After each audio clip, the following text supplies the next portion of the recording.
السلام علیکم ورحمۃ اللہ وبرکاتہ۔ الحمد للہ رب العالمین والصلاة والسلام علی سید المرسلین وعلی آلہ واصحابہ الطیبین والطاہرین، اما بعد، قال اللہ تعالی اعوذ باللہ من الشیطان الرجیم، بسم اللہ الرحمن الرحیم، وما ارسلناک الا رحمۃ للعالمین۔ کہاں میں اور کہاں یہ نکھتے گل، کہاں میں اور کہاں یہ نکھتے گل، نصیب صبح تیری مہربانی، صدر محترم و حاضرین کرام، امام الانبیاء فخر الرسل مدنی آقا تاجدار دو عالم صلی اللہ علیہ وسلم کی سیرت مقدسہ کو بیان کرنا مجھ جیسے ادنیٰ طالب علم کے بس کی بات کہاں، لیکن اپنے بڑوں کے حکم کی تعمیل میں آپ کے سامنے آ گئی ہوں اور پیارے نبی کا برتاؤ بچوں کے ساتھ کو عنوان کلام بنا کر اپنی ٹوٹی پھوٹی زبان میں چند کلمات آپ کے سامنے رکھ رہی ہوں، اور امید کرتی ہوں کہ آپ میری غلطیوں کو نظر انداز فرمائیں گے۔ معزز سامعین کرام، مدنی آقا تاجدار دو عالم صلی اللہ علیہ وسلم کی کو رب ذوالجلال نے اس سرزمین پر مجسمہ رحمت بنا کر بھیجا۔ آپ سارے عالم کے انسانوں کے ساتھ جس حسن اخلاق سے پیش آئے، اس کا اعتراف سبھی کو ہے، اور آپ صلی اللہ علیہ وسلم کی زندگی کا ہر گوشہ دنیا کے سامنے ہے۔ دنیا کے کسی بھی انسان میں اتنی متضاد صفات کبھی نہیں اکٹھا ہوئی ہے جتنے کہ آپ کی ذات اقدس میں تھی۔ آپ صلی اللہ علیہ وسلم بیک وقت مدبر بھی ہیں اور مقنن بھی، مربی بھی ہیں اور مصلح بھی، محسن بھی ہیں اور مشفق بھی، غرض کہ آپ کی ذات تمام صفات کمالیہ کی جامع ہے۔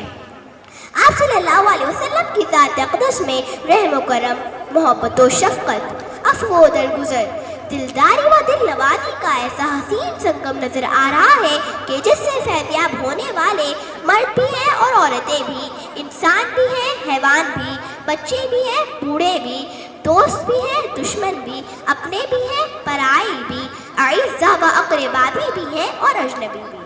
ہمارے آقا و مولا صلی اللہ علیہ وسلم کا جب یہ حال تھا تو ہم بچے بھی کیوں کر محروم رہ جاتے اور آپ صلی اللہ علیہ وسلم کی ذات اقدس میں فیضیاب نہ ہوتے۔ جب آپ کی شفقت کا یہ عالم ہے کہ اونٹ آپ کی قدم بوسی کر کے آپ سے رحم و رافت کا طلبگار ہوتا ہے اور آپ اس کی دادرسی فرماتے ہیں، تو ہم بچوں کے ساتھ آپ کی محبت و شفقت کا کیا عالم ہوگا۔ آئیے تھوڑی دیر کے لیے ہم تاریخ کے سیر کریں کہ اس رحمت عالم کا برتاؤ بچوں کے ساتھ کیا تھا۔ حضرت انس بن مالک رضی اللہ عنہ جو بچپن ہی سے حضور صلی اللہ علیہ وسلم کی خدمت میں لگے رہے، فرماتے ہیں کہ رسول اکرم صلی اللہ علیہ وسلم ہم بچوں سے اس طرح پیش آتے جیسے کوئی پرانا دوست، اور بالکل ہم لوگوں سے گھل مل جاتے تھے، اور میرے چھوٹے بھائی سے عذرائے مذاق فرماتے کہ عمیر وہ نگیر کہاں چلا گیا۔ آپ ہی کا بیان ہے کہ سرکار دو عالم صلی اللہ علیہ وسلم حضرات حسنین رضی اللہ عنہما کو بلواتے، آپ صلی اللہ علیہ وسلم کی طلب پر وہ دوڑتے ہوئے آتے تو آپ صلی اللہ علیہ وسلم ان کو سینے سے لگا لیتے اور بوسہ دیتے۔ ایک مرتبہ آپ نے بلایا تو حضرت حسن دوڑے اور آپ کی گود میں جا کر گر پڑے اور اپنی انگلیاں دار مبارک میں ڈالنے لگے تو آپ صلی اللہ علیہ وسلم نے اپنا دہن مبارک بھی کھول دیا۔ حضرت حسن رضی اللہ عنہ نے اپنی زبان آپ صلی اللہ علیہ وسلم کے دہن مبارک میں ڈالنا شروع کر دیا۔ حضرت عائشہ صدیقہ رضی اللہ عنہ فرماتی ہیں کہ مدنی آقا صلی اللہ علیہ وسلم ایک مرتبہ ایک بچے کو گود میں لیے ہوئے تھے کہ اس نے آپ کے جسم اطہر پر پیشاب کر دیا۔ آپ صلی اللہ علیہ وسلم نے پانی منگوا کر اپنے کپڑوں اور جسم اطہر کو پاک کیا۔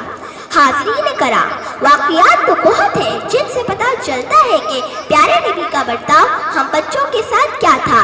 یا آپ صلی اللہ علیہ وسلم ہی کی رحم و رافت کا نتیجہ ہے کہ آپ نے ہم بچوں کو انسان کے ہاتھوں ذبح ہونے اور زندہ درگور ہونے سے بچایا اور دنیا کو یہ پیغام دیا کہ من لم یرحم صغیرنا فلیس منا، جو ہمارے چھوٹوں پر رحم نہ کرے وہ ہماری جماعت سے نہیں۔ الغرض پیارے نبی صلی اللہ علیہ وسلم نے ہم بچوں کو ایک ماں سے زیادہ پیار، ایک دوسرے سے زیادہ شفقت اور گھر کے دیگر افراد سے زیادہ محبت عطا کیا۔